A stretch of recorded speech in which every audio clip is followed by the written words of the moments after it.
Good afternoon, good evening, whenever y'all see this video. I'm Danny P. Smith, sports editor of the Starkville Daily News, and Robbie Faulk's our high school beat writer and helps us with Mississippi State coverage as well. And this is the time of the year where playoffs are here. Starkville High and West Point actually have one regular season game remaining, but they both know they're already in the playoffs, so it might as well be playoff time for everybody. Yeah, absolutely. We lost Starkville Academy last week, so hated that to lose one of our teams. But everybody else right now is going to be right in the thick of it. West Point is fighting for a district championship this week. Surprise, surprise. They might have had some struggles early, but here they are, right back in the mix. Always seems to be that way. Doesn't matter who the coach is, doesn't matter who the players are, they find a way. Starkville they've struggled through the last couple of ball games, but they still have a lot ahead of them if they can find a way on Friday night. Talking to Chris Jones earlier today, there's still a chance they could be a number 2 seed if they could find a way to beat Tupelo. Right. Which would be huge. And then obviously the teams that we got in Webster and Choctaw County that have had tremendous years, they have a chance this week to start off the playoffs the right way. And I love this time of year. Yeah. I think we have any of the teams that we got covering can make a deep run. I feel like even Eupora, who's kind of struggled as far as a win-loss perspective is concerned, but that is a tough team.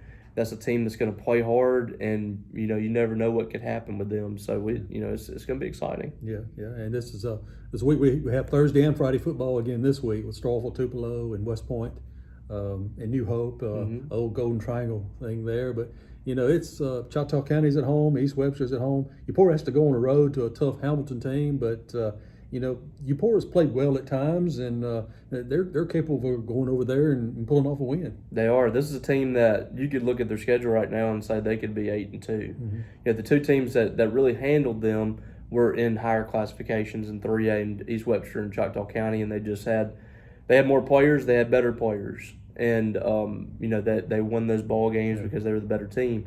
Eupora left some opportunities out there. Water Valley was a chance to get a win, and then you look at what they did in district. They were right there in ball games against Union and Philadelphia, had a chance to win those games. This is a team that's very close, and I feel like we're just seeing the early makings of what they can be in a year or two. And Brad Gray said that this team kind of reminds him of the young guys that he took over as offensive coordinator in 2020 when he first got there at Eupora. That was a team that had a lot of young talent, really exciting team. And, oh, by the way, 2 years later, they're in North State and they win the district championship with guys like Ty Murphy and guys like that. That's how he feels about this team. A lot of young sophomores and juniors that can do some really good things in the coming years. So, we'll see what they do. I still think it's a team that's capable of winning some games in the playoffs and making a little bit of a run here. Yeah, we'll see. It's my favorite time of the year.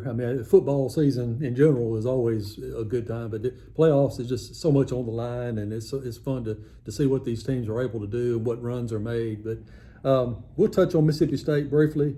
They were able to get a homecoming win against UMass. It was a win that they really needed. They desperately needed a win. You talk about a team that lost 7 straight games.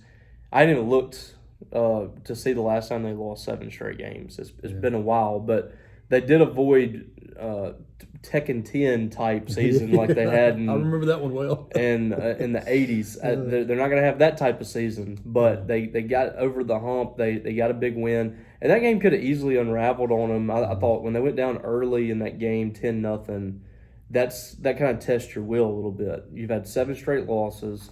You're experiencing some tough times in that game too.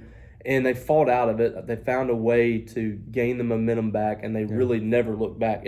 After they scored their second touchdown, I felt like it was all Mississippi State at that point. And there was never a moment the rest of the game where it felt like UMass was really in the game. State came out, and they beat them like they should, beat a UMass team. Yeah. So that was big. Now you got a really tough test this weekend. Yeah, going up to face another top 10 team on the road, something they've already done. So there's not going to be a cultural shock to them, but it's Saturday night in Knoxville against Tennessee. It was announced as a 6 o'clock start. I think it's ESPN.